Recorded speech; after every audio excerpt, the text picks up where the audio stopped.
में लोकसभा के 5वें चरण की वोटिंग खत्म। 5 बजे तक करीब 55.80% हुई वोटिंग। लोकसभा चुनाव के 5वें चरण के लिए यूपी की 14 लोकसभा सीटों पर शाम 6 बजे वोटिंग खत्म। अब वही लोग वोट डाल पाएंगे जो 6 बजे से पहले लाइन में खड़े हैं। आपको बात दें कि यूपी में 14 सीटों पर मतदान हो रहा था, जिसमें 10 सीटें सामान्य श्रेणी की और 4 अनुसूचित जाति के लिए आरक्षित हैं। मोहनलालगंज, लखनऊ, रायबरेली, अमेठी, जालौन, झांसी, हमीरपुर, बांदा, फतेहपुर, कौशाम्बी, बाराबंकी, फैजाबाद, कैसरगंज और गोंडा लोकसभा सुबह से यूपी में 5 बजे तक करीब 55.80% हुई वोटिंग हुई है। भीषण गर्मी के बावजूद भी लोग मतदान कर रहे हैं।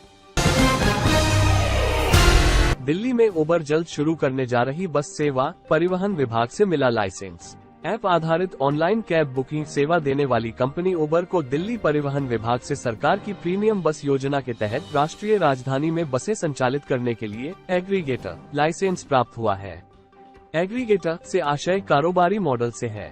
यह एक नेटवर्क मॉडल होता है जिसके तहत सेवा प्रदाताओं और सेवा लेने वालों को एक मंच पर जोड़ा जाता है।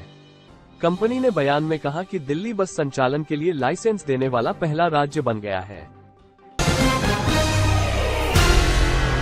अहमदाबाद हवाई अड्डे पर इस्लामिक स्टेट के 4 आतंकवादी गिरफ्तार। गुजरात पुलिस ने अहमदाबाद हवाई अड्डे पर इस्लामिक स्टेट के 4 आतंकवादियों को गिरफ्तार किया। पकड़े गए श्रीलंकाई मूल निवासी और इस्लामिक स्टेट के आतंकवादी हैं। फिलहाल एटीएस इनसे पूछताछ कर रही है। जानकारी के मुताबिक गुजरात एटीएस ने इससे पहले भी एक कार्रवाई में ऐसे 5 लोगों को हिरासत में लिया था, जो लोग आइस खुरासान से जुड़े थे। दुख की इस घड़ी में ईरान की जनता के साथ खड़ा है भारत। जयशंकर ने रईसी के निधन पर दी प्रतिक्रिया। विदेश मंत्री एस जयशंकर ने हेलीकॉप्टर हादसे में ईरान के राष्ट्रपति इब्राहिम रईसी और विदेश मंत्री हुसैन अमीर अब्दुलियान की मृत्यु पर दुख जताते हुए कहा कि भारत इस शोक की घड़ी में ईरान की जनता के साथ खड़ा है। ईरान के उत्तर पश्चिम स्थित पहाड़ी क्षेत्र में हेलीकॉप्टर हादसे का शिकार हुए राष्ट्रपति रईसी, विदेश मंत्री और अन्य लोग दुर्घटना स्थल पर मृत पाए गए। देश के सरकारी मीडिया ने ये जानकारी दी। विदेशी निवेशकों का मोहताज नहीं भारत का शेयर मार्केट, घरेलू निवेशकों के दम पर बाजार में तेजी। विदेश निवेशक एफपीआई चुनावी घबराहट, अस्थिर वैश्विक माहौल, ब्याज दरों में कटौती पर अनिश्चितता और मुनाफा वसूली के कारण भारतीय शेयर बाजार से पैसा निकाल रहे हैं। उन्होंने इस साल अब तक 26,000 करोड़ रुपए की निकासी की है। मार्च तिमाही में रियल्टी धारणा सूचकांक सुधरा, 6 माह के लिए सकारात्मक परिदृश्य रिपोर्ट। जमीन जायदाद के कारोबार से जुड़ी कंपनियां और वित्तीय संस्थान भारतीय रियल एस्टेट क्षेत्र में वृद्धि को लेकर उत्साहित हैं।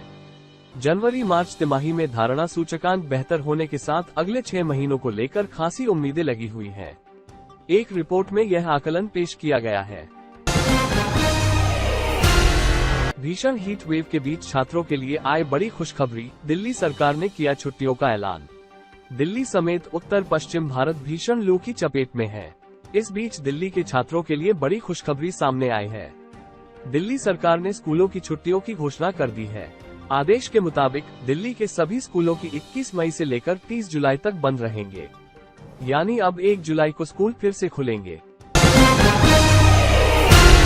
आ गई सबसे सस्ती इलेक्ट्रिक कार, कीमत 2 लाख से भी कम।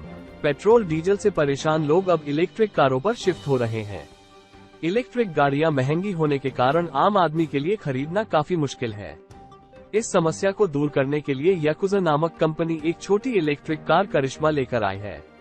इस गाड़ी की कीमत 1,75,000 रुपये के आसपास है। इस अनोखी इलेक्ट्रिक कार का एक वीडियो सामने आया है, जिसमें इसकी झलक देखी जा सकती है।